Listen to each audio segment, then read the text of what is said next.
Bom dia a todos, bom dia a todas. Sejam muito bem-vindos e bem-vindas a mais um Mercado em Investimentos. Hoje, segunda-feira, dia de saber como é que o mercado passou o fim de semana, como é que estão as projeções do mercado para os principais indicadores macroeconômicos e também aqui para a nossa Bolsa. Então, o que o mercado espera no curto prazo e aí para o fim do ano e para o ano que vem, pensando em indicadores. Temos também o PMI dos Estados Unidos, que foi divulgado na sexta-feira, ali próximo do começo da tarde. Então, a gente vai trazer esses dados para vocês, porque eles mexeram bastante com o mercado na sexta e podem continuar tendo alguma influência aí na abertura dessa semana. E temos também dados importantes aqui do Brasil, de balanço de pagamentos, balança comercial. A gente vai passar tudo isso com vocês. Mas antes de tudo, André, bom dia, como está nessa segunda, comecinho de semana? Bom dia, Débora. Bom dia a todos os nossos telespectadores. Segunda-feira, dia de saber se o mercado teve um bom fim de semana ou não. O meu foi ótimo, diga-se de passagem. Também temos dados dos Estados Unidos, o PMI saiu, né? Isso aí mexeu com as bolsas aí em boa parte do mundo. A gente também tem dados de balança aqui, balança de pagamentos, também da balança comercial. Vamos ver como que o Brasil se portou aí nesse mês de novembro, nesse mês de outubro também, no caso da balança de pagamentos. Vamos ver também o caso da OPEP, também, que pretende cortar aí alguns milhões de barris de petróleo aí de produção por dia. Mas, antes de tudo, Débora, vamos começar pela agenda do dia. Então, vamos colocar aqui na tela já a agenda para você passar aí, para saber o que esperar e o que vamos projetar aí já durante esse dia, Débora. Hoje é um dia aí de indicadores importantes, então a gente tem o relatório Focus, que é justamente o relatório publicado aí pelo Banco Central que mostra as expectativas do mercado. A gente vai falar do Focus na sequência, mas a gente teve o IPCS ali das capitais de novembro sendo divulgados às 8 horas da manhã. Temos aí dados, como falamos, em relação ao setor externo, então dados importantes aqui no Brasil. Lá fora, como vocês podem ver a partir das 11 horas, a gente começa a ter novamente dirigentes do Banco Central Europeu falando durante o dia. Então, a gente tem a presidente do Banco Central Europeu, Christine Lagarde, falando aí na abertura do evento em Paris, mas ao longo do dia também outros dirigentes falam em alguns outros eventos, como no Emirados Árabes Unidos, e outros aí dirigentes vão falar ao longo do dia. Então deve ser um dia importante aí para ficar no radar. Essas falas devem ficar no radar, principalmente ali para ver movimentação do Stoxx 600 e outros índices europeus. Nos Estados Unidos, ao meio-dia, saem as encomendas à indústria. Então, esse dado deve ser também bem aguardado e deve ser bem ali acompanhado, até porque a gente teve o PMI industrial sendo divulgado na sexta. E ele ficou ali bem morno, a gente vai falar disso daqui a pouco. Podem seguir aí a agenda, ótimo. Às 2 horas, o presidente do Banco Central, Roberto Campos Neto, fala aqui no Brasil e depois palestra num seminário. E no fim do dia aqui, já dados importantes da Ásia vão ser divulgados. Então, 8 horas sai o PIB da Coreia do Sul, então aqui a leitura final do terceiro trimestre. E depois a gente tem aí dados importantes do PMI composto e de serviços no caso da China. Então, a gente vai ver como é que está aí o termômetro da atividade econômica, pensando no setor de serviços chinês. E no composto, que é aquela mescla entre os serviços e também aí o PMI industrial. E no Japão, no caso do Japão, sai PMI composto, industrial e de serviços de novembro. Então, dados importantes da Ásia que devem dar um direcionamento aí para o mercado na abertura de amanhã. Além disso, a gente tem aí o presidente Lula faz visita ao país na Alemanha, então vai com a comitiva para a Alemanha e faz uma visita ao país. E a FenaBrave vai mostrar ali dados em relação a veículos, vendas de veículos e emplacamentos aí do mês de novembro. Então essa é a nossa agenda aí completa. Alguns dados a gente vai trazer aí para vocês para comentar com um pouquinho mais de detalhes. Ótimo, Débora. Então, vamos agora começar a falar um pouco do mundo, porque você tem, então, a divulgação aí, divulgação de índices importantes. A gente tem aqui justamente a nossa notícia aqui no site, que sempre tem aí para vocês saberem como que vai funcionar direitinho o dia, o que vocês podem esperar aí durante o dia. Vai ter todo o caso, a repercussão da questão da Ásia, vai ter o caso aí da repercussão aí do próprio PMI, que a gente já vai falar aí daqui a pouquinho para vocês. Então aí, ó, a notícia sempre bem completinha que a gente possui aqui para vocês aqui. Então esse aí é o nosso termômetro mesmo assim, o nosso balizador aí durante o dia, tá certo? Então, Débora, a gente tem então a divulgação do PMI hoje, né? O PMI ele veio dentro do esperado, inclusive, né? Então, o que a gente pode falar aí sobre o PMI, Débora? Esse dado aí é do PMI dos Estados Unidos, né? Ele foi divulgado na sexta-feira à tarde e foi um dado bem importante para o movimento de alta que a gente viu acontecer na sexta-feira. Por quê?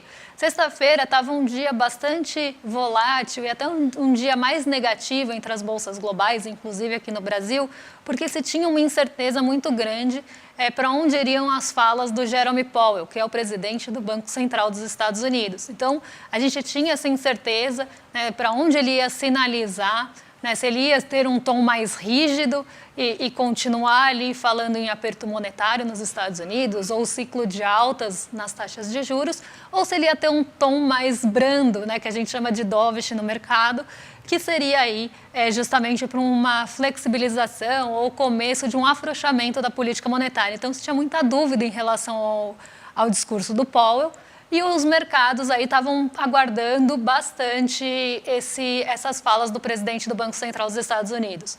Outro dado que era muito aguardado era justamente o índice de atividades dos gerentes de compra industrial dos Estados Unidos, para ver, né, como é que estão por lá, né, as atividades econômicas e aí a atividade econômica industrial, como é que está o ritmo e se está acelerando ou não, porque isso também poderia trazer um mau humor para o mercado se a gente tivesse aí aceleração e continuidade, vamos pensar assim, da aceleração vista no mês passado. O que aconteceu? Primeiro saiu o PMI, então a gente teve essa divulgação ali no comecinho da tarde da sexta-feira. E o que o PMI indicou aqui para a gente lá nos Estados Unidos? A projeção era que tivesse queda no PMI e já no terreno de contração. Então, lembrando aqui, que a gente sempre fala, patamar de 50 é o que limita ali se aquela atividade está contraindo ou expandindo. No caso dos Estados Unidos, em outubro, a atividade econômica industrial lá estava expandindo, mas ainda num ritmo ali muito perto do patamar de 50. Então, a gente tinha ali praticamente uma estabilidade, vamos pensar assim, nem contração, nem expansão muito forte ali, bem no limite, que poderia aí ter uma contração, uma expansão. O que poderia trazer ali um dado que pode aumentar ou que poderia aumentar a aversão ao risco, se ele viesse acima de 50 em novembro? Mas não foi o que aconteceu. A projeção era de 49,4, o dado ficou em 49,4, então bem dentro da projeção do mercado. E aí isso mostra para a gente que a gente tem um PMI aí no terreno de contração. Então, a indústria voltou a contrair nos Estados Unidos, o que mostra e reforçou para a gente que as taxas de juros lá podem já estar bem restritivas e que não vai precisar aumentar mais. E também reforçou aquela ideia do corte vir mais cedo, ali entre março e maio. Tá, então, essa é a projeção aí do PMI, o termômetro da atividade industrial. Mais tarde, o Powell falou. Então, a gente estava nessa ansiedade pelas falas do Jerome Powell e ele sinalizou justamente a mesma coisa, que as taxas já estão restritivas, mas que a meta continua sendo perseguida e que ele vai analisar ali cenário muito parecido com o que ele falou anteriormente, mas que o ciclo de altas ali pode estar perto do fim, né? Então, a gente pode ter aí, depois dessas altas, principalmente das treasuries que a gente teve durante esse ano e o ano passado, a gente pode aí ter um sinal de que o ciclo chegou no seu pico, então não vai ter mais altas de juros e que agora eles vão monitorar para ver os cortes e que o Fed deve agir com mais cautela, inclusive. Então, isso favoreceu o apetite pelo risco, as bolsas subiram em reação aí ao que o Powell falou e a gente tem o PMI justamente reforçando isso. Então, um dia aí mais brando para juros nos Estados Unidos e também um PMI aí bem dentro do esperado. Ótimo, Débora. Isso aí deve ter tido algum reflexo, né? Alguma coisa que aconteceu aí dentro dos mercados, né? Porque a gente sabe que o PMI ele é um índice importante, mexe com projeção de taxas futuras de juros, e esse é o assunto que está mais mexendo aí com os mercados globais, essas incertezas sobre o funcionamento da política monetária norte-americana, mexe com a Ásia, mexe com os Estados Unidos, mexe com a União Europeia. Então, o que aconteceu aí nesses mercados? Como que a Ásia fechou? Como que os Estados Unidos fecharam ontem também? Então, o que você pode falar sobre isso para a gente, Débora? Olha, os mercados asiáticos, eles fecharam bem mistos hoje, né? Não seguiram uma única direção, então cada mercado ali asiático reagiu bastante a fatores locais. Então, apesar da gente ter um PMI positivo, aí, na verdade, um dia positivo na sexta-feira, pensado pelo lado do PMI e dos discursos do Jerome Powell, que poderiam favorecer um apetite pelo risco na abertura da Ásia, hoje a Ásia ficou um pouco limitada a até os seus fatores locais. Então, a gente vê as bolsas ali andando em direções diferentes, justamente porque cada uma reagiu aí a um ponto mais específico. Então, vou colocar aqui na tela para vocês o KOSPI sul-coreano, porque ele foi o que mais se destacou do restante da Ásia, né? Ele fechou em alta, né, em um dia misto, mas majoritariamente de queda na Ásia. Então, a gente viu o KOSPI sul-coreano subindo 0,40.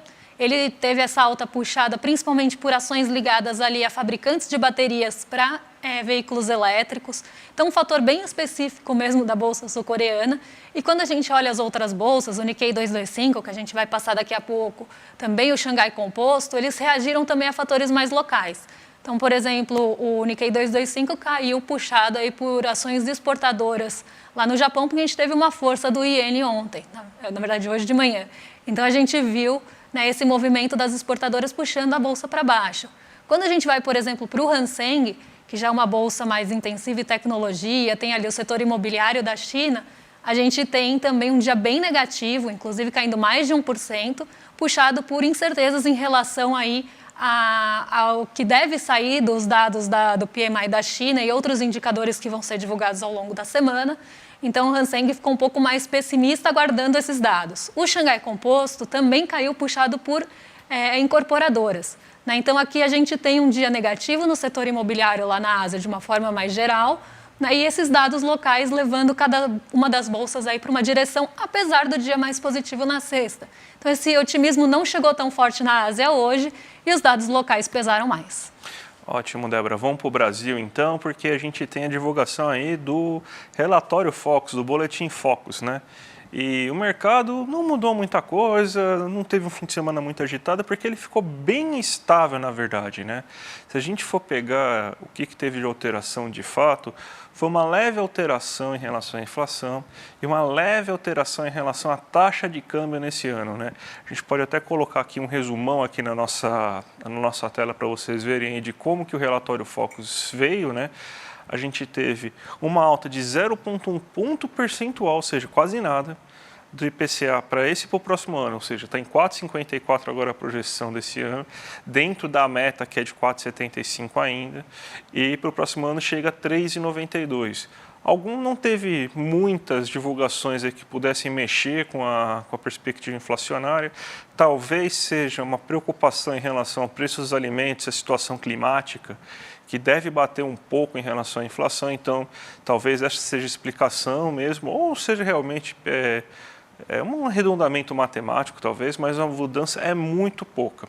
E o outro lugar que você teve mudança é em relação à taxa de câmbio. Agora o mercado acredita que o Brasil vai conseguir superar aquela barreira dos 5, né, no final do ano, vai fechar em 4,99. A gente está vendo que durante essas últimas semanas o dólar está fechando as suas cotações abaixo de 4,90, né? Então ele está conseguindo superar essa barreira, ele está ficando um pouco mais reduzido do que o mercado está esperando, então eles também tiveram uma redução, né, na taxa de câmbio prevista para o final do ano, e para o próximo ano também teve uma leve queda, estava em 5,05, eles esperam um estágio de 5,03 aí da taxa de câmbio. Ainda o PIB aí, depois daquelas variações que ocorreram por causa do IBCBR negativo, mais negativo do que o esperado, a gente tem aqui agora, elas ficaram iguais, elas não se moveram. Você ainda tem uma previsão de 4,84, para esse ano de 1,5% para o próximo. E lembrando que amanhã tem a divulgação do PIB, então isso pode interferir bastante no que o mercado está acreditando, né? Amanhã a divulgação do PIB do terceiro trimestre, vamos ver como se saiu o PIB, se ele teve queda, se ele ficou estável, se ele teve leve alta, mas não acredito que tenha nenhuma mudança muito drástica, né?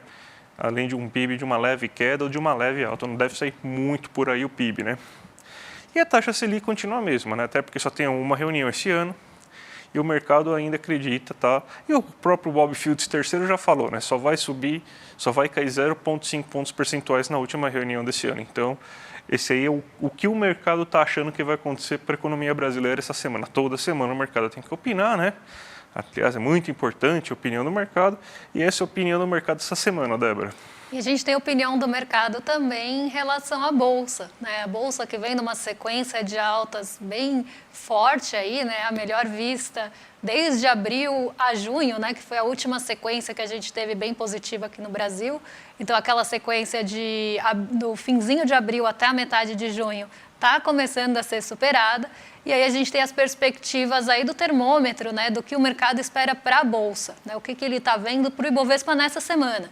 Então aqui a gente está falando de dados mais longos, quando a gente fala de termômetro da Bolsa, a gente está falando de dados mais de curto prazo. Tá? Então aqui a gente tem, né, os últimos dados aí do termômetro da Bolsa, o que o mercado estava esperando, e vamos ver quem acertou na semana passada. Então a gente vem aí, né, como eu falei, desde o dia 30 de outubro, a gente vem com uma sequência semanal positiva muito forte, né, o Ibovespa aí subindo semana a semana e com altas até relevantes, com altas fortes. Não é aquela alta morna que fica ali moderada ou até em leve alta. Não, são altas fortes acumuladas na semana, exceto ali a semana do dia 20 de novembro, que foi uma semana bem atípica, inclusive, porque a gente teve feriado aqui, teve feriado nos Estados Unidos. Então, as negociações também ficaram bem prejudicadas. A Bolsa ficou mais moderada na alta. Mas nas demais, a gente vê que as altas foram realmente bem fortes e bem intensas. Na semana passada, a Bolsa teve mais um dia, mais uma semana, né, mais um acumulado intenso aí de alta. A gente teve alta de 2,13%. Na Bolsa e olhando para a semana passada, e essa alta foi justamente puxada por fatores domésticos, mais ligados aqui à nossa economia local, como o desemprego em queda, até o IPCA 15 controlado, dentro do esperado. Isso tudo favoreceu aí apetite pelo risco e os nossos ativos mais ligados à economia doméstica. Pensando fora, foi justamente a expectativa de redução nas treasuries e que ela venha mais cedo, que também favoreceu esse desempenho de 2,13%. Então, era uma semana bem dividida a semana passada, né? Um terço, vamos pensar assim, do mercado esperava alta, um terço esperava estabilidade e um terço esperava aí queda.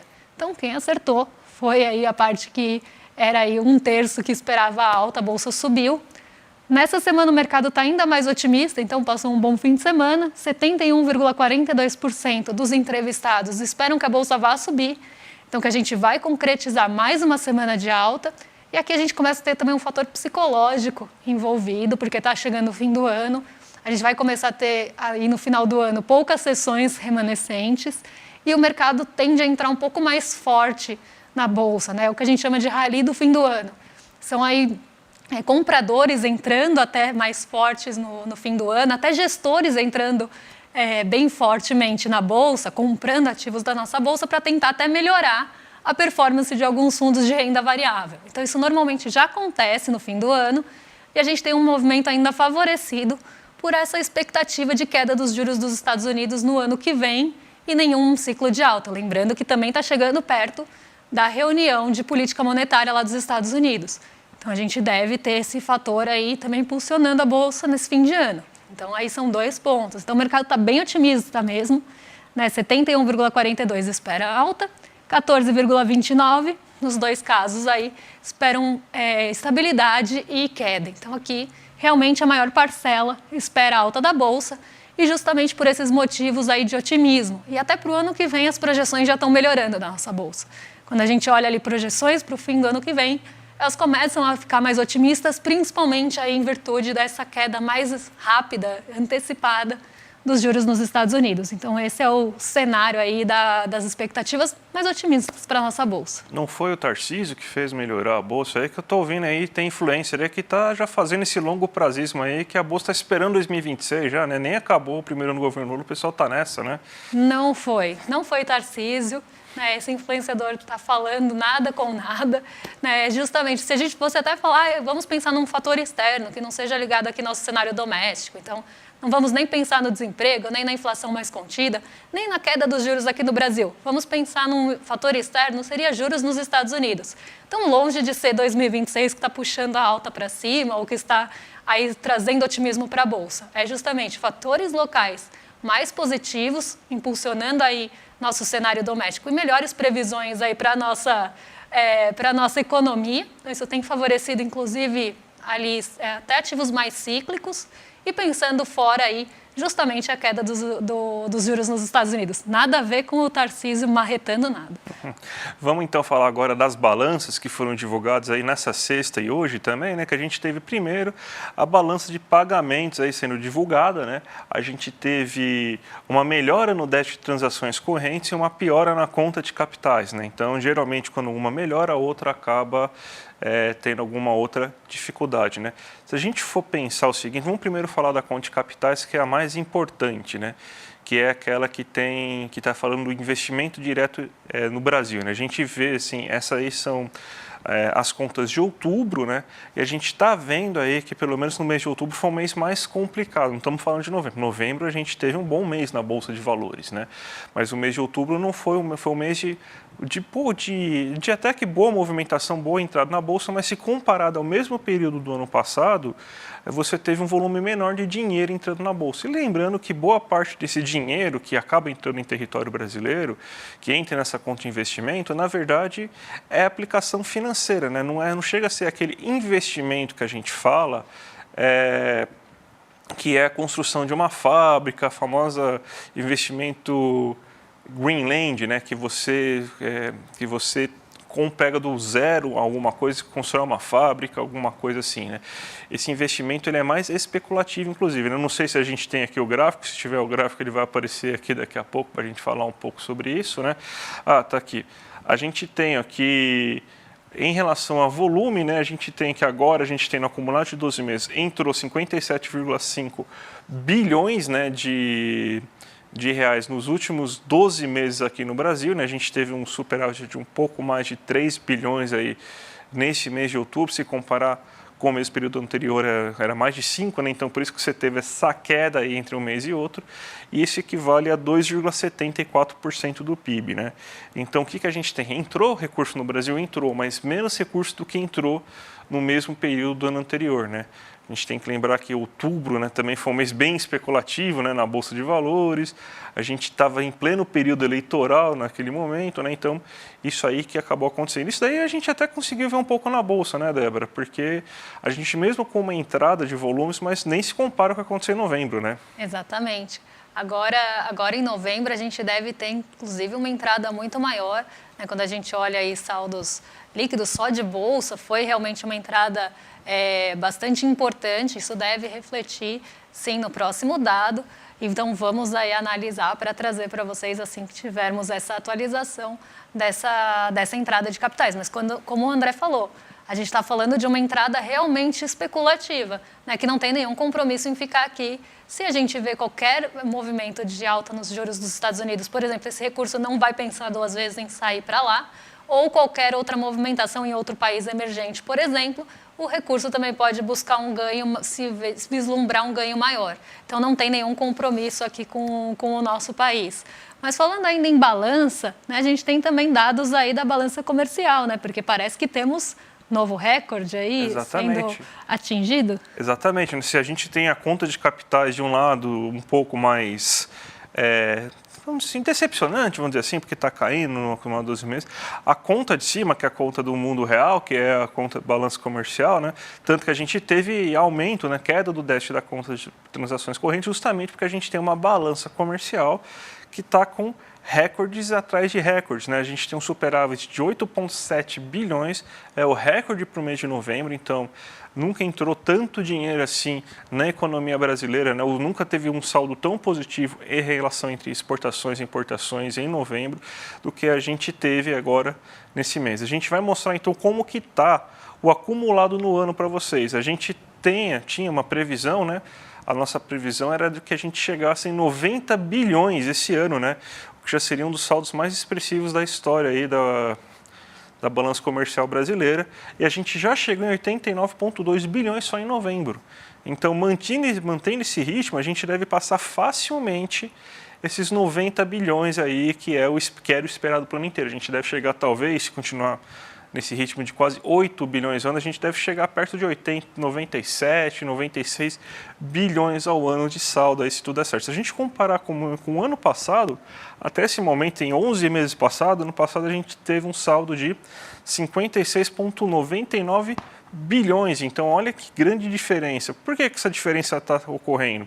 A gente está exportando mais, exportamos 310 bilhões até esse momento, enquanto a gente tinha exportado 307 bilhões até o mesmo período do ano passado, e estamos importando menos. A gente só importou 221 bilhões, enquanto no ano passado a gente importou 250 bilhões. Então, isso melhora consideravelmente o nosso saldo. Então, esse daí deve ser um dos fatores que vai impulsionar o PIB pela ótica do consumo, né? A nossa balança comercial está muito aquecida, muito porque a gente teve um resultado agropecuário muito bom durante esse ano, né? Crescimento de 21% só no primeiro trimestre, é muita coisa, né? Então ainda continua, né? Porque você não exporta tudo de uma vez, né? Produziu lá os 21% a mais, a gente coloca tudo no navio e exporta. Não, isso aí vai durante o ano, até porque são grãos, né? Então, isso aí vai sendo exportado até esse momento. Então, é isso que explica esse bom resultado da balança comercial, Débora. Muito bom. E aí a gente tem também agora, falando ainda entre exportações e produções de commodity, a gente tem uma notícia aí também que tem um resumo aí para vocês acompanharem do nosso site, mas a notícia completa está lá para quem quiser acompanhar, que é em relação ao OPEP. Né? Na semana passada a gente teve uma reunião bastante esperada, né, da OPEP, inclusive reunião essa que foi adiada, e começou a trazer incertezas do mercado em relação aí até a umas possíveis divergências que poderiam estar acontecendo dentro da própria OPEP em relação aos cortes na produção de barris de petróleo.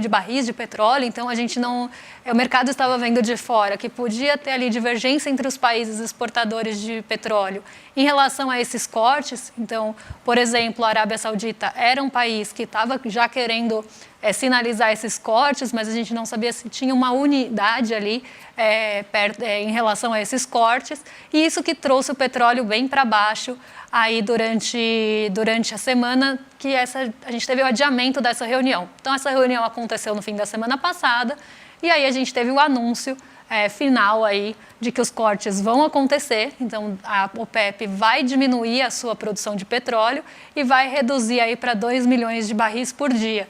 Então, a gente teve aí uma redução de praticamente 2% da produção mundial, global de petróleo, já anunciada. Mas se a gente pensar, né, ali até racionalmente, ou pensar de uma forma mais simples, esse anúncio de corte deveria ter feito o petróleo subir na sexta-feira e continuar fazendo ele subir hoje. Não foi o que aconteceu. A gente teve queda na sexta-feira e teve queda ainda hoje, ainda está em queda. Vocês vão ver aí quando a gente passar pelo giro de mercado. Então, por que isso está acontecendo? O mercado ainda está vendo uma falta de unidade dentro do OPEP. Então, essa falta de unidade está sinalizando que talvez eles não consigam aí manipular o preço da commodity tão facilmente se não tiverem ali essa unidade, se tiverem divergência em relação aos cortes. Então, por isso, o mercado não viu esse corte aí como um fator que pode subir o preço do petróleo, principalmente se não tiver essa unidade. E aí a gente vai ver que isso está ainda repercutindo nessa manhã. Vamos então ver a abertura. Já começa falando já então no petróleo. Débora, aí, coloca a tela da Débora aí na tela aí, que ó, a gente está tendo uma queda considerável do petróleo depois dessa notícia, né? Pois é, desde sexta-feira. Sexta-feira ele caiu bastante também. Os preços, num geral, do petróleo caíram na sexta e agora ele cai mais de 1%. Está oscilando aí 0,99%, mas é um dia bem negativo aí para o preço do petróleo. Isso pode interferir ali nas nossas empresas ligadas ao petróleo. Foi o caso da Petrobras na sexta. Isso pode continuar aí se repetindo hoje. Mas quando a gente olha nosso Ibovespa caindo 0,45%, isso vem muito aí por conta de realização de ganhos. Então, a gente tem muitas semanas de alta, uma alta expressiva na sexta, e a gente começa a ter essa realização de ganhos. A gente vê também o dólar subindo hoje até para 4,91, mas o dólar está oscilando, está orbitando esses 4,90 faz tempo. Quando ele cai ali, ele chega num piso de 4,86, ele volta a subir. Quando ele passa muito de 4,90, ele volta a cair. Ele está nessa banda de oscilação. Mas essa alta aí para 4,91, de 0,65, que está fazendo a Bolsa ter o movimento que está tendo hoje. Então, quando a gente olha as maiores quedas da nossa Bolsa, a gente vê Azul, CVC e Gol entre as maiores quedas. Justamente porque a gente tem um dólar mais alto, então a gente vai ter ali uma demanda reduzida por ativos de turismo ou passagens aéreas. Então, por isso que a gente tem essa queda em bloco aí de turismo e passagens aéreas hoje, mas nós temos também aí dificuldades. A gente teve até uma mudança na recomendação da Gol recentemente, que ela pode ali ter alguns desafios pela frente para conseguir crescer. Então, também é um fator que pode fazer uma ali puxar outra para baixo. Quando a gente olha maiores altas, Embraer, por exemplo, já está nas maiores altas há alguns dias por conta de novos pedidos de jatos. Então, esse é o nosso Ibovespa hoje, mas dando continuidade aqui aos mercados. Como eu falei, Nikkei 225 e Xangai Composto caíram hoje, cada um por seu motivo mais específico.